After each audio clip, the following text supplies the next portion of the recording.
Hello friends, అందరికీ నమస్కారం. గత 2 సంవత్సరాలుగా వినిపిస్తున్న పేరు సిద్దిక్.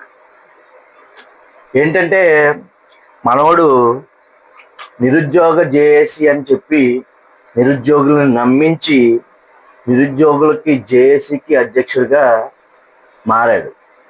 అప్పట్లో ఏంటంటే నిరుద్యోగుల పక్షాన నిలబడుతున్నట్టు నటించి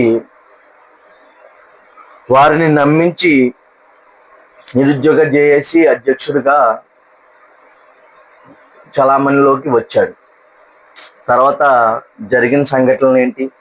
అతను నిజంగా నిరుద్యోగ జేఏసీ పక్షాన ఉన్నాడా, లేకపోతే ప్రస్తుతం అధికారంలో ఉన్న పార్టీకి తొత్తుగా మారాడా అనేది మనం తెలుసుకుందాం.